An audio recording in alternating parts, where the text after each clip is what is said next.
हाय नमस्कार, मी दीपिका पुन्हा एकदा तुम्हा सर्वांचं आपल्या एका नवीन व्हिडिओमध्ये अगदी मनापासून स्वागत करते। अगदी छोटासा हा व्हिडिओ मी बनवत आहे बघा, टेरेसवर आलेली आहे। थोडंसं काय होतं माहिती आहे का, थोडंसं त्रिशाणासारखी घरात असते ना, मग तिला पण थोडंसं बरं वाटतं असं आणलं की पाऊस असतो बाहेर, त्यामुळे बाहेर कुठं जाण्यापेक्षा असं टेरेसवरच थोडंसं आणत असते तिला मी। खेळत आहे ती। आणि इथून ना एक गोष्ट आहे, अबीर त्याच्या मित्राकडे जातो ना खेळायला, तर तो पण इथून दिसतो, दाखवतो मी तुम्हाला। तू पित नाही ए त्रिशू, अगं बाई बुट्ट घालून आणायला लागत होतं ग। रुतायला नाही का, काय रुतत नाहीये तसं, बुट्ट घालून आणायला पाहिजे होतं। पण एकदम तिकडे आम्ही राहायचो आधी, ते मुलं जात आहेत ना तिथे राहायचो, पण तिकडेच खेळतो अबीर। तिकडे खेळत होता, आता दिसत होता पण मध्ये गेलाय बहुतेक। तर आता त्याचे पप्पा येतील जेवायला, तर जेवायला येत असताना ते घेऊन येतात त्याला, गाडीवरनं घेऊन येतात, मग त्याला असं करतात। घातलं दादाचं टी शर्ट। ए त्रिशू,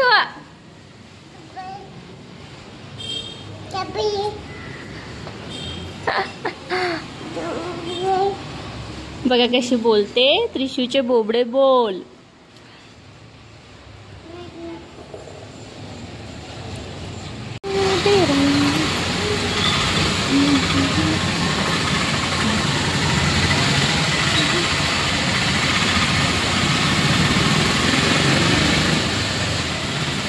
टेरेसवर आला ना की छान असं निसर्ग सौंदर्य इथून बघायला मिळतं। टेरेसवर आले की बरं वाटतं, गच्चीवर आले की एकदम। बघा पक्षी कसे उडत आहेत, कबूतर आहेत ते। तर खेळत आहे, इकडून इकडं धावत असे आहे। तर म्हटलं चला, तर नेहमीच काहीतरी इन्फॉर्मेशन तुमच्यासाठी घेऊन येत असते। असं छोटे मोठे ब्लॉग्स पण मी टाकण्याचा ट्राय करत जाईल। तर आज जी लाईव्ह स्ट्रीम आपण घेतली होती, त्यामध्ये आपण म्हटलेलं आहे की तूच आहेस तुझ्या जीवनाचा शिल्पकार। या पुस्तकामध्ये असं लिखित आहे की बऱ्याच अशा गोष्टींना आपण स्वतःच कारणीभूत असतो। आपण काय करतो, देव किंवा नशीब, प्रारब्ध या गोष्टींवरती आपल्या जीवनाच्या वाईट घटना घडत असतात, त्याचा संबंध जोडत असतो। पण सगळ्याच गोष्टी अगदी त्यावर अवलंबून नसतात, काही या गोष्टी आपल्या हातातही असतात। अगदी काही गोष्टी असतात अपवाद म्हणून, असं काहीतरी असतं। पण बऱ्याच अशा गोष्टी, जवळपास 90% गोष्टी तर आपल्याच हातामध्ये असतात।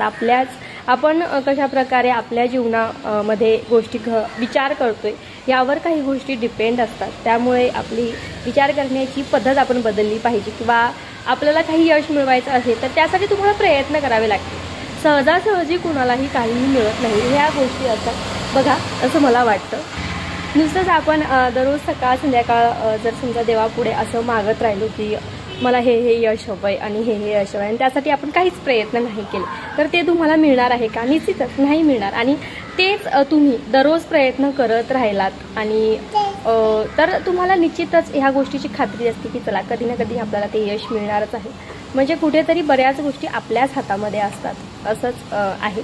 तर छान असं ते पुस्तक आहे, तर अशा पुस्तकातून बरेच गोष्टी आपल्याला माहीत होत असतात। आणि काय म्हणतात ना की जेवढ्या गोष्टीचं ज्ञान आपण आत्मसात करत राहतो, तसं आपल्या जीवनामध्ये बदल हे होत असतात। तर असो, छान असं वातावरण आहे, अगदी खूप मस्त वाटतं टेरेसवर आलं की। आणि आमच्या त्रिशूबाईला पण खूप छान वाटतं, इकडून तिकडं फिरत असते आणि मी तिच्या मागे फिरत असते, असं असतं। बघा कशी धावते अगं बाई, असं फिरत असते माझं पाखरू। चला भेटूया नेक्स्ट व्हिडिओमध्ये, तोपर्यंत बाय बाय सगळ्यांना। बसलोय आम्ही खाली जरासा आता, तर चला। आबू बोलो, आबू इथला, आबू ये घरी, पप्पा येतात आता।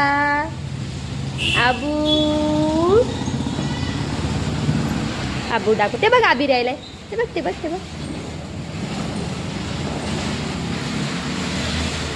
बघा कशी बघते दादाला तुझ्या, आणि तिच्या दादाचंच शर्ट तिने घातलेला आहे। अरे दुसरंच तिचं घातलं होतं, पण तिनं थोडंसं पाणी सांडून ओलं केलं होतं, त्यानंतर मग घातलं होतं मी. तर थोडंसं आज माहिती पण सांगितली या व्हिडिओमध्ये. असंच काहीतरी व्हिडिओज क्रिएट करत राहावे लागतात, जेणेकरून आपली कॅमेऱ्याची जी भीती आहे ना ती नाहीशी होत असते. अशाच प्रकारे वर्क करत जा. तुम्ही जर यूट्यूबर असाल तर असे छोटे मोठे व्हिडिओज आपल्याला बनवावे लागतात. नको आणू, बस बस थांबव आता.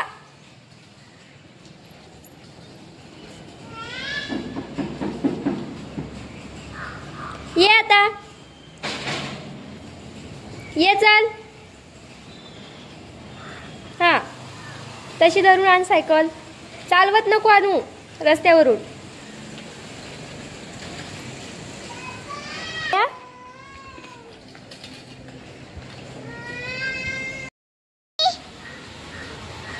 अबीर, आवाज द्या अबीरला.